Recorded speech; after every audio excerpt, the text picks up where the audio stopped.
안녕하세요. 김영희 널스토리입니다.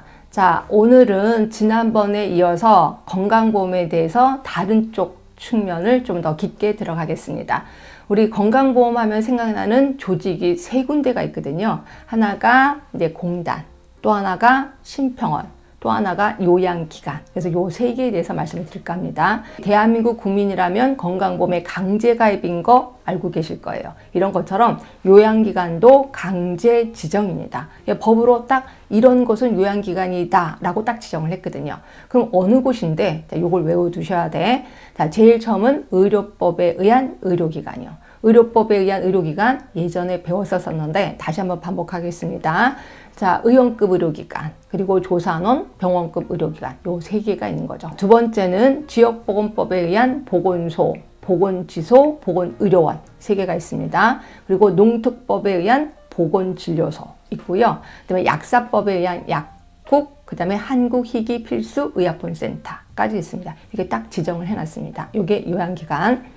자, 그러면 이제 심평원. 자, 심평원은 심사하고 평가하는 곳이라고 그랬습니다. 그리고 공단은 보험자라고 표현했고요. 시험 문제는 어떻게 나오냐면 공단의 기능과 심평원의 기능을 믹스시켜놔요. 그리고 다음 중 공단의 업무로 옳은 건 뭐냐, 심평원의 업무로 옳지 못한 건 뭐냐, 이런 식으로 나오거든요. 그러니까 여러분들은 둘 중에 하나를 완벽하게 외우면 된다라고 보시면 되고, 근데 이렇게 하시면 돼요. 조금 위험한 일이긴 하는데 심사라는 말, 평가라는 말이 들어가면 무조건 심평원입니다. 그렇게 알고 계시는 것도 좋은데, 이것도 또 걱정돼서 제가 한번 물어보겠습니다. 제가 물어보면 여러분들은 심평원, 공단 이런 식으로 얘기해 주시면 됩니다.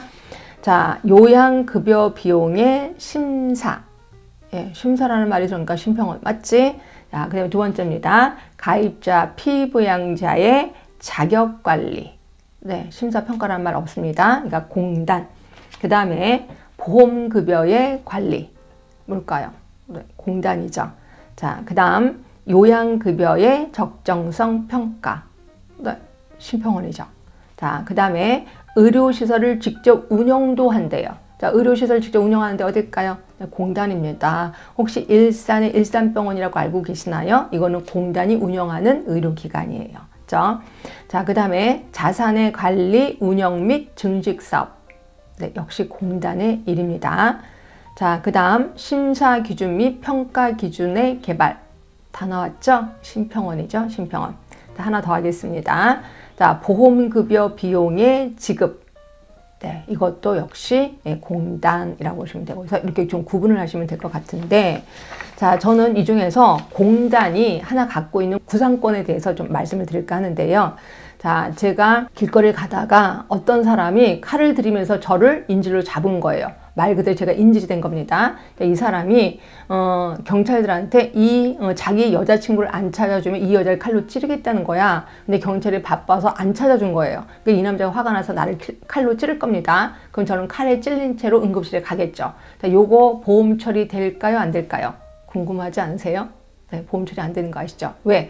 가입자가 있어서 그 사람이 나를 부상을 시켰어. 그럼 그 사람이 나를 치료를 해줘야 돼요. 이거 보험 처리 안 됩니다. 근데 그 사람이 도망갔어. 그럼 어떻게 해야 돼? 내가 내 돈으로 보험 처리 안 되게 치료를 받아야 돼요. 그래서 제가 함부로 길거리 다니면서 칼 맞지 말아라. 이거 매도 맞지 말아라. 라고 하는 게 이 이유예요. 자, 그런데 공단이 이럴 경우에도 치료해 주는 경우도 있대요. 자, 어떤 경우냐면 누가 찔렀는지 그 사람의 이름, 그리고 그 사람의 주민등록번호를 대면 나를 치료를 해준다는 거예요. 그러니까 여러분은 길거리 다니면서 혹시 맞을 때 이런 거 물어보셔야 돼. 죄송하지만 이름은 어떻게 되시는데요? 죄송하지만 주민등록번호는 어떻게 되시는데요? 라고 물어보셔야 됩니다.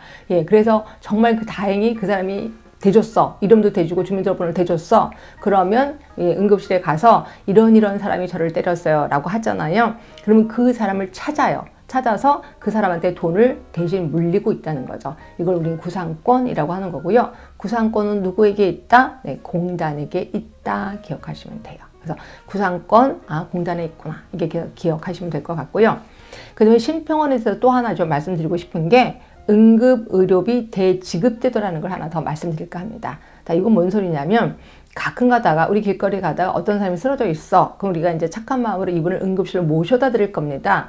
근데 가끔 가다 이렇게 해서 응급실에 모셔다 드려서 치료를 다 받으면 요 환자가 이제 무의식에서 의식으로 깨났잖아요. 그래서 딱 눈치를 보고 도망가는 경우가 있어요. 이러다 보니까 의료기관에서는 환자가 오면 이 사람 돈이 있는 사람이 없는 사람이야. 요거부터 판단을 하기 시작하는 거예요. 그래서 돈이 없으면 슬쩍 방치해두기도 하거든요. 예, 이럴까 봐서 국가에서는 네가 혹시 응급환자인데 돈을 못 받았어? 그러면 국가가 대신 지불해 줄게. 이런 걸 우리 응급의료비 대지급제도라고 하는 거고요. 그럼 그 돈은 누가 지급해 주는데 심평원 원장이 대신 지급해 주거든요. 그죠? 결국 환자가 와서 치료를 해줬는데 환자가 도망갔어. 그럼 그 의료기관이 심평원한테 청구를 하는 거예요. 환자가 도망갔다고. 그럼 그 환자한테 들어간 돈을 다시 지급해 주고 있습니다. 그럼 그렇게 해서 공짜로 치료받을 수 있나요? 또 이렇게 또 생각하시는 분이 있을까 봐. 그래서 이렇게 좋은 제도가 있어? 그럼 나는 이제부터는 응급실에서 치료받고 원래 도망가야지. 자, 이래서 도망갔다고 합시다. 그래서 우리는 좀 집에 가면 또 그 사람들 올까봐 PC방 가서 열심히 게임을 하고 있어. 그럼 좀 있다가 30분도 안 돼서 그림같이 서 있습니다. 얼마나 빨리 찾는데요. 절대로 망신당하지 마시고 이런 제도 있다고 해서 이걸 악용하면 안 됩니다. 하여튼 이렇게 응급의료비 대지급제도라는 게 있구나라고 보시면 되고요.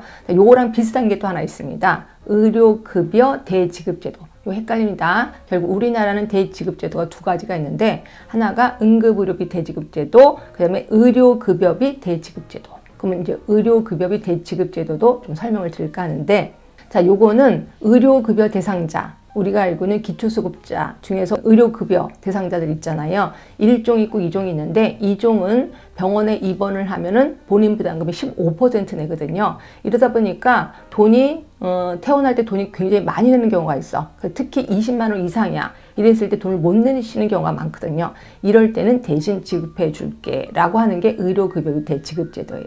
그럼 이거는 누가 되는데, 이거는 심평원 원장이 내는 게 아니라 시군구청장이 대신 내줍니다. 자, 그러면 대신 내주고 그 돈은 다시 돌려받지 않나요? 당연히 돌려받지요. 그래서 그 다음에 이제 무이자로 그 돈을 다시 돌려받고 있습니다. 자, 헷갈리지 않게 다시 한번 정리할게요. 자, 응급의료비 대지급제도가 있고 의료급여비 대지급제도가 있다. 자, 응급의료비 대지급제도는 심평원 원장이 대신 지불해 주는 거고 응급환자를 대상으로. 자, 그런데 비해서 의료급여비 대지급제도는 시군구청장이 의료급여 2종인 환자분의 입원비를 대신 지급해 주는 거예요. 얼마 이상일 때? 20만 원이 넘어갔을 때. 자, 오늘은 우리 그 건강보험과 관련된 세 개의 조직, 공단, 심평원, 그 다음에 요양기관, 더불어서 응급의료비 대지급제도, 그 다음에 공단이 갖고 있는 구상권에 대해서 말씀을 드렸습니다. 종종 시험 문제 나옵니다. 정확하게 그 개념을 파악해 주셨으면 좋겠습니다. 자, 도움이 되셨다면 구독, 좋아요, 알람 설정 부탁드리겠습니다. 지금까지 김영의 너울스토리였습니다.